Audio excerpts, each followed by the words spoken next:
Bezos billions gotta go! Bezos billions gotta go!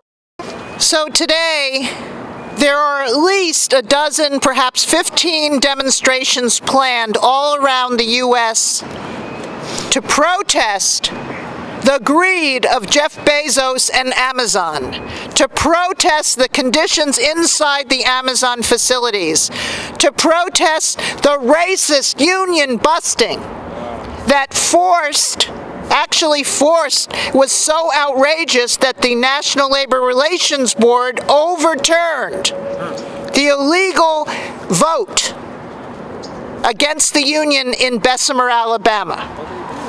As we stand here, the National Labor Relations Board, which really, frankly, is no friend of working people and no supporter of unions, has ordered a new union vote.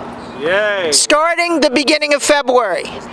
But I will tell you, even the RWDSU, the union that is trying to organize the Bessemer workers, they are not optimistic, because the whole system is stacked against the workers succeeding. The turnover in Amazon facilities is so high because the conditions are so bad that by the time people have signed their union cards and they've gone to the Labor Relations Board, they've left.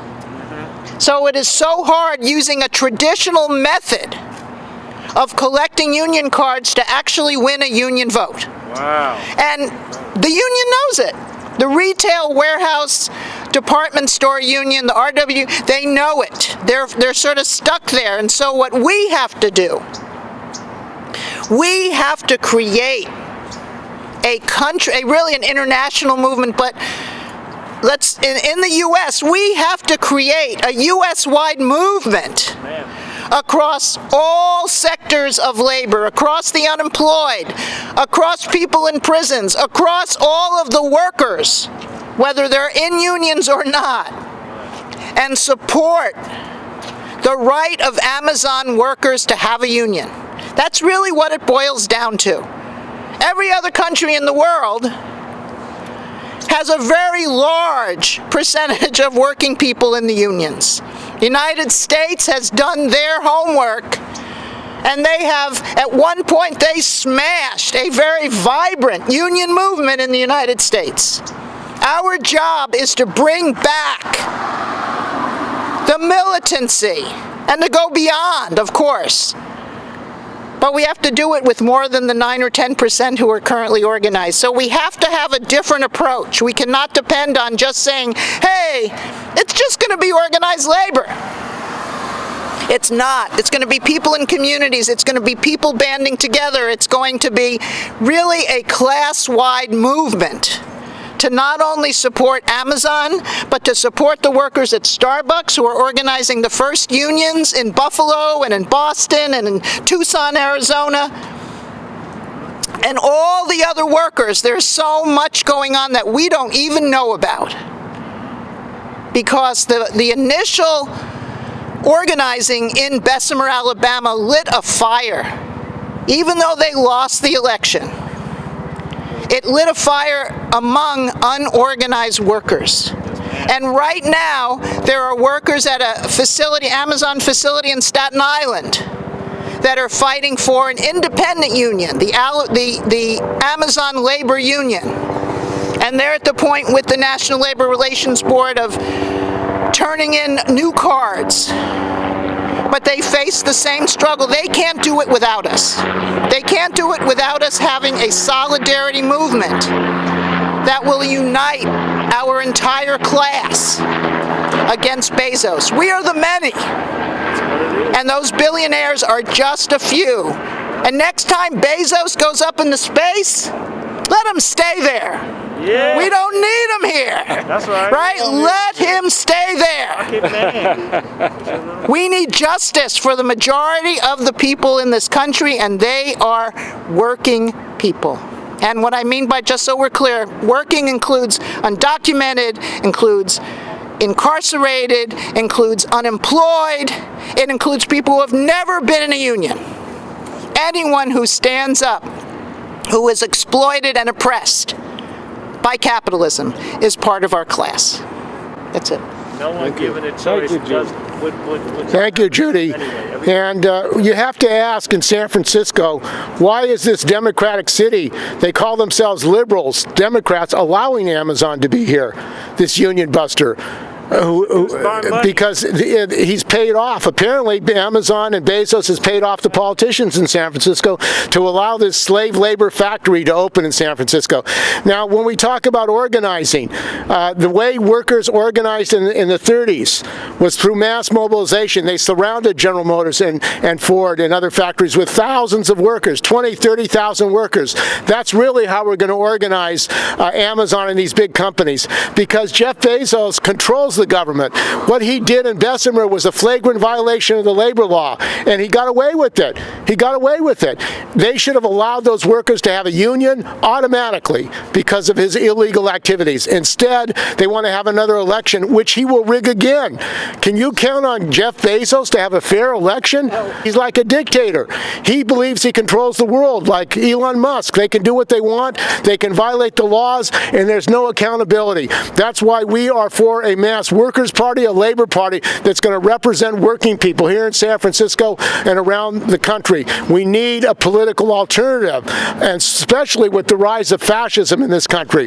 The racist. We just heard this morning that Elena Durazo, the former assembly person who put AB 5 on the ballot, her home was firebombed. There was an arson attack on her home in San Diego. She was just appointed to be the head of the California AFL-CIO, and there was a physical assault on her house. I mean, this is the danger of fascism in this country. We have to take it very seriously. The labor movement has to make sure we organize Amazon, we stop these slave labor factories from being built in San Francisco, and organize politically in the working class for a united front against union busters. The right to organize is a basic human right, and that's what Bezos violates every day, every minute of the day, as he steals from workers. He's engaged in theft, in wage theft for his workers, where he steals their money. Has he gone to jail? If you or I stole some money, we go to jail. What happens to Bezos? Nothing.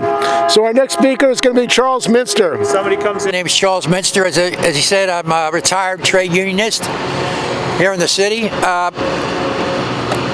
Well, first off, I was thinking this is supposed to be a affordable housing for working class and poor people in the city. And the senior and disabled community, they can't get any housing built for them. And working people can hardly get any housing in this city. They got to move out who knows where, hundreds of miles from the city, just to get a place to live and work here in the city. So that's a crime right there. It's a crime that this man who runs the outfit, Amazon, has put hundreds of thousands of small businesses completely out of business around the country, much like how Walgreens and CVS have destroyed the neighborhood pharmacies in this country. Same thing. So now this guy wants to go and try to do the same thing here in a big city, and he's been doing it all over the world. And his it's all money. Greed is his middle name. All this stuff about going to space. Well, just think all his money, what he could do to improve life on the Earth. But no, he wants to improve space, quote unquote. He wants to get out into space. Well, you know what he means, because it's trillions of dollars can be spent by the government, you and me, and the taxes, to facilitate his space maneuvering. He doesn't going to spend his money, because he gets government funding when he does experiments that benefit the space race. So this guy has no qualms about doing anything to make money. Right. He doesn't pay taxes on his straight up income. But the main question is political. Zero taxes. Political. The Democratic Party is running the labor movement in this country, and these labor bureaucrats are fine with that. They're letting them run it because it protects them against taking independent political action. But that's the only way forward for the working class and the poor in this country, is to have something that fights for them and fights for power, not just to put pressure on the Democrats or the Republicans. You got to fight for power and present an alternative, because the fascists present an alternative, ruling by terror. That's their alternative. So unless we break from the Democrats and the labor bureaucrats are kicked out, and we put people in control that want to fight for power, because without a change in the economic political system in this country, we are doomed. It's proven throughout the world with the climate catastrophe and the job situation. We're doomed without a political fight to put a world on a socialist economy. But that's going to take real struggle, and you're going to be dangerous. But that's, yeah, you know, when they organized back in the 30s, it was a little dangerous too. But the world is ready for that, though, isn't it? Well, we got to do something to change. My name is Steve Zeltzer. I'm with the United Front Committee for a Labor Party, and we're here today in front of this square block in San Francisco. It's used to be a Recology plant, but it was sold to Jeff Bezos for $200 million. And he's got a lot of money to burn, and he wants a warehouse in San Francisco. And we're here today in San Francisco to demand that, in fact, it should not be developed. This land was supposed to be for low-income housing, working-class housing, and the Planning Commission was allowed it to be turned over to a warehouse. Now, what is the record of Jeff Bezos? Jeff Bezos has been a tyrant against workers. Workers have been injured and killed. The most recent was the tornado in Illinois, where Amazon workers were forced to continue to work even though a tornado was heading right towards their warehouse. I mean, what kind of crime is that? I mean, Jeff Bezos should be criminally prosecuted for murder because he refused to allow his workers to leave that factory for their safety. It shows where his interests are. His interests, even though he's the richest billionaire of the world, worth a couple $100 billion, he still wants more from the workers. In fact, he's using his money to go to space and thanking the workers for it. The workers can't even survive. The workers are injured and sick. Now, in San Francisco, supposedly we're a pro-labor town. Worker rights. Why is Mayor London Breed allowing this warehouse to be built in San Francisco? Why is Mayor London Breed allowing the Planning Commission to go ahead with this union-busting facility? We know the record of Amazon. We know their record here and around the world. In Italy, Amazon has fired the union organizers in Italy. In Poland, they fired a union organizer, an Amazon union organizer, who's fighting for her job back. He has an international record of union busting. He has an international record of terrorizing workers who are organizing. And what we're saying is also that if this Amazon warehouse is built in San Francisco, it will not only harm the UPS workers, the Teamsters, undermining their jobs, it will also force thousands of small stores out of business.